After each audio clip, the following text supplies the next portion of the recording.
आइए देखते हैं, बैठन मजा आएगा। सरकार आपकी है, प्रधानमंत्री आपके, सवाल हमसे पूछ रहे हो आप कि क्या हो रहा बांग्लादेश में। कमाल के लोग हो आप भाई। बांग्लादेश में क्या हो रहा है आपको प्रधानमंत्री से पूछना चाहिए। दलाल हमसे पूछ रहे हो आप। इसका मतलब आपके प्रधानमंत्री कमजोर प्रधानमंत्री हैं। मुझे क्रेडिट नहीं चाहिए।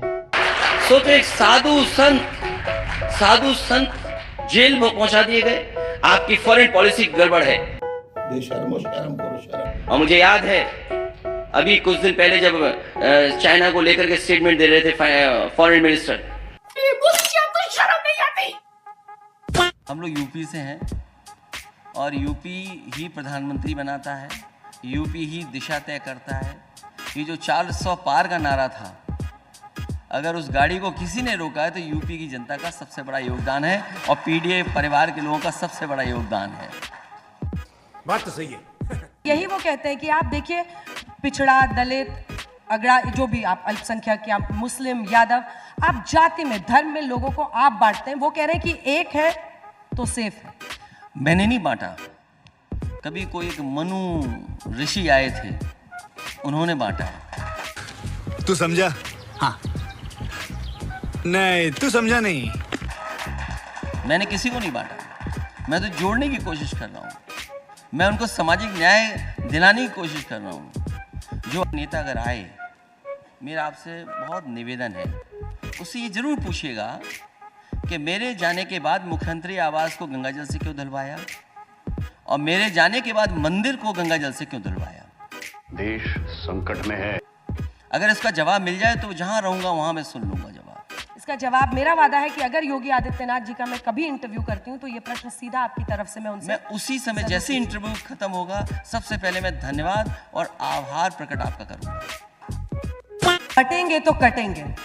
आपने एक बार कहा था कि बीजेपी के लेबोरेटरी में पहले ये नारा बना, फिर चुना गया कि किसके मुंह से बुलवाना है, तो उत्तर प्रदेश के मुख्यमंत्री योगी आदित्यनाथ को चुना गया।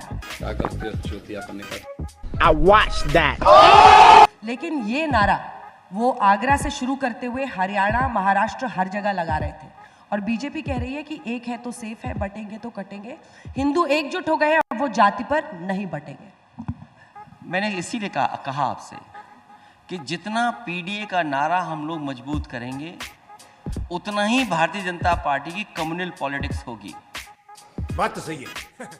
वो पीडीए के नारे से घबराए हुए हैं, पीडीए की एकजुटता से घबराए हुए हैं, पीडीए समाज के लोग एक साथ खड़े होकर के अपने हक अधिकार मांग रहे हैं, इसलिए डरे हुए हैं। अच्छा, पीडीए की काट खोज ली क्योंकि उपचुनाव में उनकी परफॉर्मेंस बेहतर हो।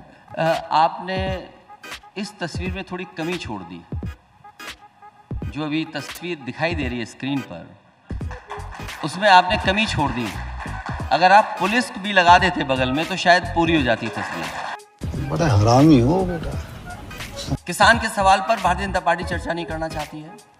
ये वही भारतीय जनता पार्टी है जिसने किसानों के लिए कहा था कि हम आपकी आय दोगुनी कर देंगे। अर्थव्यवस्था को अगर आप विकसित भारत तक पहुंचाना चाहते हैं तो बिना किसान की आय बढ़ाए आप दुनिया में विकसित भारत कैसे बनाएंगे। और जिस देश में इतने बड़े पैमाने पर बेरोजगारी हो, जहां अग्निवीर जैसी नौकरी आधी अधूरी नौकरी हो, तो वहां पर नौजवानों का भविष्य क्या होगा। आज क्या सोच है रे तेरी, मानना पड़ेगा।